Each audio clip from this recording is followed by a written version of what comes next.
7:02 de la mañana, hora de Venezuela. Me complace dar la bienvenida a mi primer invitado de la semana en estudio después de mucho tiempo. Pablo Quintero, politólogo, consultor político, asesor comunicacional y de campañas electorales, profesor de la Universidad Central de Venezuela. Pablo, bienvenido. Buenos días, Eduardo. Saludo planetario. ¡Eso! Mira, Pablo, yo pienso hace rato que incluso más que la información sobre, por ejemplo, la rutina de la actividad política, la gente agradece más y se interesa por el análisis, que se convierte en una herramienta para intentar entender las cosas, ¿no? Y en este momento, para muchos todavía está muy tibia la temperatura o incluso fría sobre las definiciones que tendrán que darse de cara al 2024 y 2025, independientemente de que Venezuela necesita soluciones ya. Pero en torno a las primarias, ¿cuál es tu punto de vista? Bueno, primero que nada, Eduardo, gracias nuevamente por la invitación presencial a tu programa. Recalcar que las primarias son el paso necesario desde la oposición para definir un candidato único para las presidenciales. Sin primarias no va a haber candidato único. Ahora bien, ¿las primarias son garantía de éxito? No.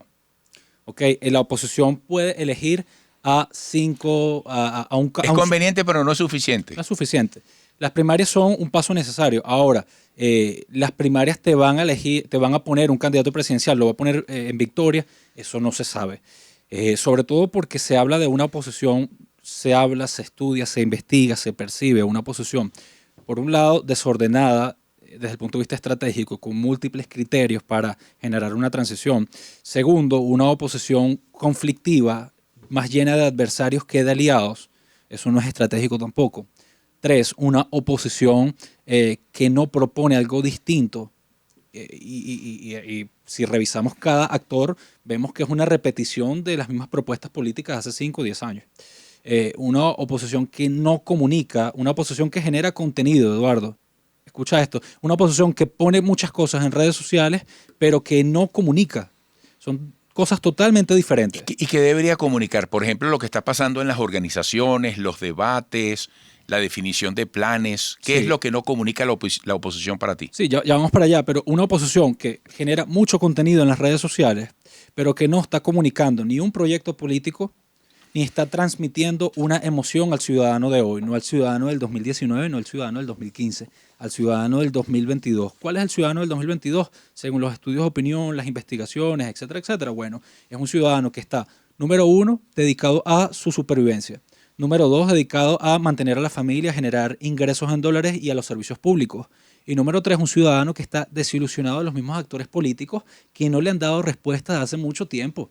O sea, estamos hablando de candidatos, estamos hablando de mucha gente con poco valor interno, con poca propuesta política y que la verdad no le está transmitiendo seguridad ni certeza de que van a ganar una elección presidencial. O sea, que eso allí mismito, sentado allí, dijo el cardenal Baltasar Porras la semana pasada, dice, la gente no cree en nadie porque no se le ha cumplido, no le ha visto el queso a la tostada. No es mentira. Ahora, saliendo yo en defensa de los políticos de oposición, si te digo que no es fácil hacer política en Venezuela, que hay organizaciones y candidatos inhabilitados, partidos judicializados, ¿qué dirías tú en cuanto a las posibilidades y necesidades de la ruta de la oposición? Sí, si esas son las condiciones iniciales, con más razón, la oposición debe entender que si la naturaleza del gobierno actual es esa, no puede ir desunida y con adversarios internos a un proceso presidencial donde se requiere un nivel de organización muy alto, Eduardo. Unas presidenciales no son unas municipales. Unas presidenciales necesitas tú un padrón electoral limpio, un 1/10 depurado, un activismo político de altura, una reconexión desde el punto de vista comunicativa o una campaña o una propuesta comunicativa lo suficientemente lógica y coherente. Además necesitas recursos financieros para ganar una elección presidencial. Aquí vemos, Eduardo, candidatos a primarias que no tienen absolutamente nada. Estamos hablando de campañas folclóricas, solamente de redes sociales. Y lo otro que también es importante, más allá de la tarjeta y la estrategia política de fondo, por supuesto, estructura de carne y hueso en todos los estados de Venezuela. Si un candidato que se va a someter en este momento a las primarias tiene eso, por lo menos, tiene el camino más adelantado. Pero un candidato que vaya a unas primarias y no cuente con estructura de carne y hueso en la mayoría de los estados de Venezuela es un despropósito. Y lo otro también, el venezolano de hoy quiere o necesita una imagen de la política renovada. Si vemos candidatos que fueron electos o candidatos en los años 80, 90, no voy a decir nombre porque por ahí salió uno diciendo que va a ser candidato presidencial después de hace 2 meses decir que él no cree en el voto y que no se vota en Venezuela. Ese mismo candidato fue candidato en los años 80, en los años 90, que de hecho hay un sketch en la Radio Rochela muy popular donde aparece ese señor, pero hace meses decía que no se vota y ahora va a ser candidato. Eso le genera a la gente disonancia. Eso le genera decepción, desilusión, por supuesto. Estamos hablando O la gente que decía que no se podía votar en las legislativas, que esto era un país que se estaba devorando por el terrorismo y después fue candidato para las regionales. Bueno, pero esa es la falta de coherencia que necesita la oposición. ¿Ok? Esos huecos y esas lagunas de incoherencia son bien aprovechadas por el adversario. ¿Ok? Y cuando el adversario las refleja desde el punto de vista de la opinión pública, estos actores se molestan, pero no deberían molestarse porque se las están poniendo bombita al adversario. Hay que ser coherente en política y sobre todo hoy en día donde el venezolano lo que quiere son respuestas claras a temas puntuales. Ahora fíjate, el 21 de noviembre y el 9 de enero, ¿acaso no fue claro el mensaje de los venezolanos que le dijeron a la clase política, nos gusta votar, queremos votar, señálame un camino, señálame un plan por dónde ir? Claro. Y es que la ciudadanía desde el punto de vista cultural siempre ha votado. La historia venezolana ha demostrado que el voto es la mejor herramienta ciudadana para producir cambios. Y mucha gente se preguntará, pero estamos en un sistema no democrático, estamos en un gobierno con tales características, para no meterme por allí. Ya eso lo sabemos, Eduardo. Pero, ¿qué ha pasado en los últimos 4 o 5 años en la oposición? Ha puesto toda la estrategia en manos de aliados internacionales, en manos de la Casa Blanca y en manos de actores que no les dan garantías de cambio. Donald Trump prometió una cosa, se fue y no la cumplió.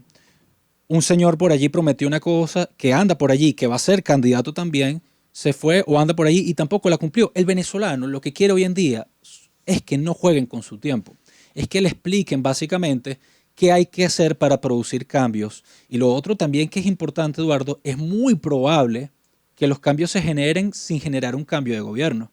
¿Qué quiero decir con esto? Que la gente se dé cuenta de que su vida cambia y su entorno cambia y sus mejoras se pueden dar sin necesidad de un cambio de gobierno. Eso es una posibilidad. Quiero que expliques con más detalles eso al regreso, porque falta muy poco para el 2024 y el 2025 que también nos plantea elecciones muy importantes. Y debemos tener claro los venezolanos que no podemos simplificar tanto las cosas como para pensar que solo a partir del 2024 se pueden dar los cambios que necesitamos y que por lo tanto hay que esperar que los políticos se pongan de acuerdo y lleguemos a esa fecha. Quiero que a partir de lo que acabas de decir, al regreso analicemos el hoy, qué puede estar pasando y qué pudiera ocurrir en torno al interés común de todos los venezolanos, se ubique donde se ubique ideológicamente, bueno, porque a este país le vaya mejor. Claro. Nos debería convenir a todos, ¿no? Claro. Regresaremos. 7:14 minutos, seguimos escuchando a Pablo Quintero, politólogo, consultor político, asesor comunicacional y de campañas electorales, profesor de la Universidad Central de Venezuela. A ver si te entendí bien la frase que expusiste en la parte anterior. El país puede darse cuenta que se van dando cambios sin que haya cambio en el poder. Eso de entrada puede ser un golpe muy duro, bueno, para gente que ve las cosas en blanco o en negro, que malinterpreta, que se anticipa, que piensa que mira, que si no hay un cambio en el poder es imposible que el país eche hacia adelante. ¿Qué quisiste decir? Básicamente, Eduardo, que la política no puede estar sujeta para producirse cambios a que exista un cambio de gobierno como condición sine qua non. Si la oposición vuelve a caer en ese discurso de que la única condición para mejorar al país es que exista un cambio en Miraflores, eso va a producir que en el año 2024, de ganar Nicolás Maduro, la gente vuelva a dejar de creer en la oposición. Sobre todo también porque es una falacia, es absolutamente falso pensar que no puedes producir cambios desde lo local, desde lo regional, si no sale el gobierno de Nicolás Maduro. O si no se cambia por la vía electoral, porque también eso es lo otro, no es sacar un gobierno, es sustituirlo por la vía electoral, es ganar una elección.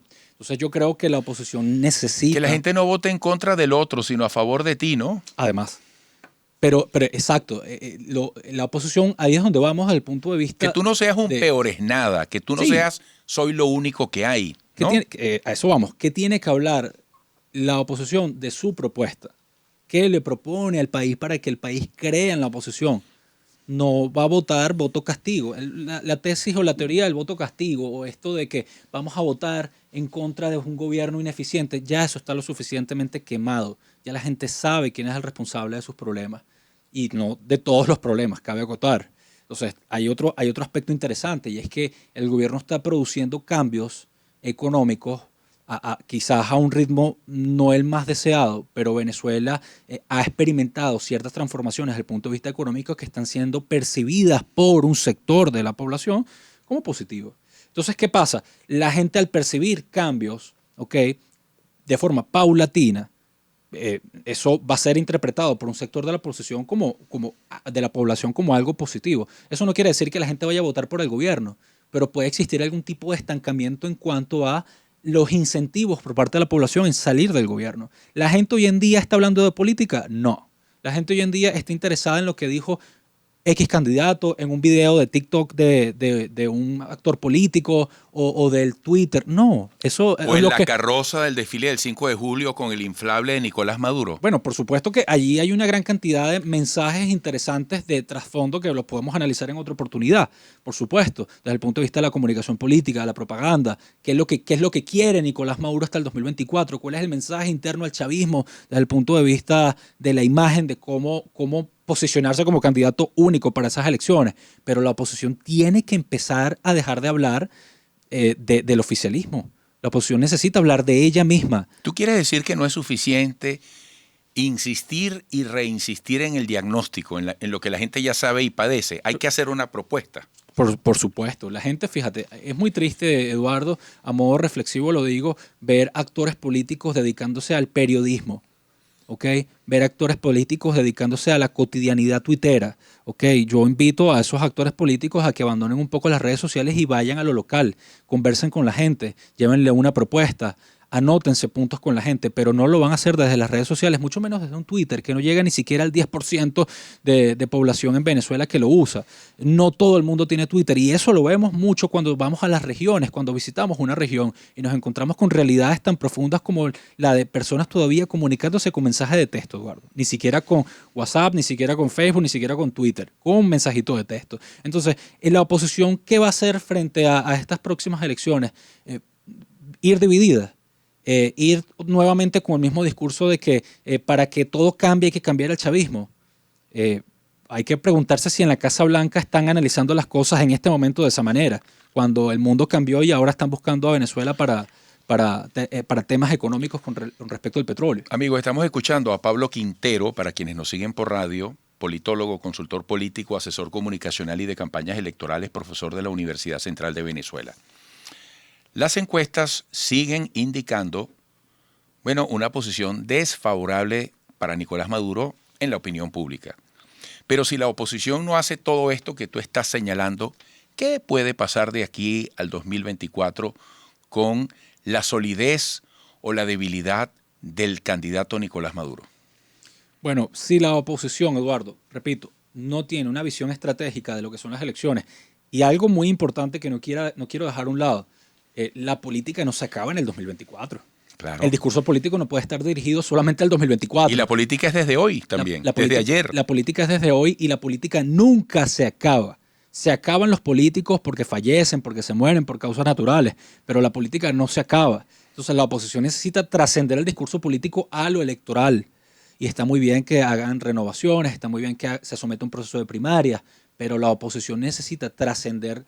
La política no es un eslogan. La política no es una imagen, la política no es un tweet, la política es mucho más allá de eso. No es un casting, como dijo Chugo Torrealba. No es un casting.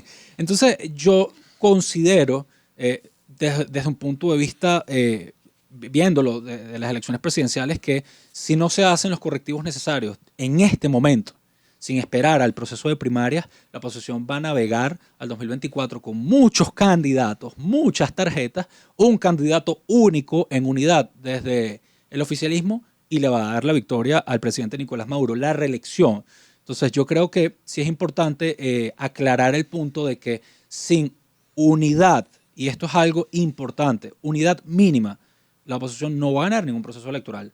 Si tú investigas o le preguntas a algún compañero o pones la lupa desde el chavismo, te das cuenta de que están haciendo 1 por 10, se están organizando, están visitando lugares, la oposición ni siquiera está en esto en este momento, o las diversas oposiciones. Entonces, yo creo que sí es importante entender que la estrategia debe estar sobre la mesa, la no dependencia a actores internacionales no puede seguir existiendo, no podemos esperar a que Estados Unidos, a que Colombia, observemos el mundo y nos preguntemos, hay que preguntarse si nos están viendo en este momento. Yo creo que no. Pablo, tú que estás metido en este tema, que lo investigas, das asesorías, ¿qué puede estar pasando en la política, en la necesidad que tiene el venezolano de que vengan nuevas generaciones, nuevos exponentes de liderazgo? Estos no son tiempos también de decantación, de filtración, para que incluso muchos políticos por dinámica natural de los tiempos ya vayan quedando al margen y abran el paso a otros. Nos puede traer gratas sorpresas una dinámica de estas características hacia el 2024, por ejemplo. Mira, en España, Eduardo, el año pasado y en el transcurso de este año se dieron algunas renuncias. Renunció Pablo Casado, renunció Albert Rivera y renunció Pablo Iglesias. Y si volteamos seguramente en Colombia o vamos a Brasil o en Argentina, están renunciando ministros también. Y hay renuncias en todos lados. ¿Por qué en Venezuela el político se cree con la capacidad de siempre estar en el ciclo político y no darle oportunidad a las nuevas generaciones? Yo creo que un buen rol de un político ya con mucha trascendencia, yo creo que debe ser apoyar a las nuevas generaciones. Y eso es fundamental en política, la renovación. Porque sobre todo, ¿qué pasa en el mundo? Yo creo que a la oposición le hace falta muchísimo eso porque su adversario lo está haciendo. Lo que pasa es que hablamos mucho de la oposición, pero no hablamos del oficialismo. El oficialismo está renovando cuadros. El oficialismo está incorporando nuevas juventudes y generación nueva. ¿Tú lo ves así? Lo veo y está sobre la mesa. Entonces, ¿por qué la oposición no lo puede hacer? Porque el venezolano debe estar condenado a ver actores políticos con más de 20 o 30 años dentro de la opinión pública o en el sistema político. O sea, yo creo que es importante observar otras fronteras, observar lo que está pasando en el ¿Tú ves mundo. como un hecho definitivo que Nicolás Maduro, como indican muchos, sea el candidato para el 2024? ¿O puede haber otra propuesta? No quiero hablar por hablar, Eduardo, pero tampoco porque tengo la información, pero Claro. de momento se ve que el candidato único del oficialismo es el presidente Nicolás Maduro. Ok, claramente se ve que existe una intención de proyectar una imagen más sólida, de solucionar quizás algunos problemas estructurales de fondo dentro del gobierno, quizás un poco de armar la casa para tener solidez institucional, un poco más de gobernabilidad de cara al 2024. Y por supuesto hay una intención clara de proyectar una imagen de fuerza para las próximas elecciones presidenciales. Y por supuesto, si lo ves desde el punto de vista internacional, también eso se está dando con los aliados internacionales, darle a Nicolás Maduro una proyección presidencial. Mira, se agota el tiempo, pero brevemente, por ahí han colocado en las redes sociales, han recordado alusiones de Gustavo Petro, no sé si durante la campaña, pero diciendo o aludiendo el tema de monómeros. ¿Tú crees que la victoria de Petro puede agregarle leña a la candela del debate político en Venezuela en aspectos tan delicados como ese? Bueno, yo creo que Monómeros debe estar sometida a la supervisión y a la transparencia que requieren todos los venezolanos, Eduardo. Ya la gente ha esperado mucho sobre eso y los actores políticos tienen que darle una respuesta.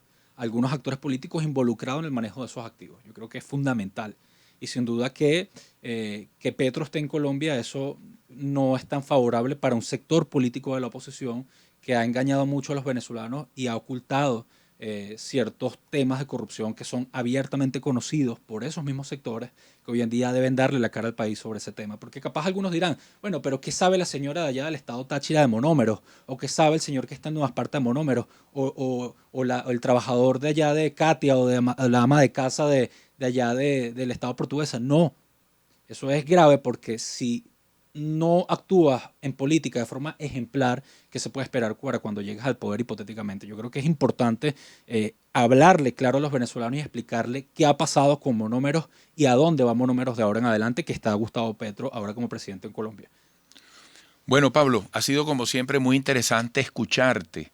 Se requiere de una palabra sensata, incluyente y que le aporte al país un panorama más claro, o por lo menos le señala cuál es el panorama de las prioridades que deben interesar a todos los venezolanos. Un fuerte abrazo, hasta pronto. Gracias, Eduardo. Pablo Quintero, politólogo, consultor político, asesor comunicacional y de campañas electorales, profesor de la Universidad Central de Venezuela. Volveremos.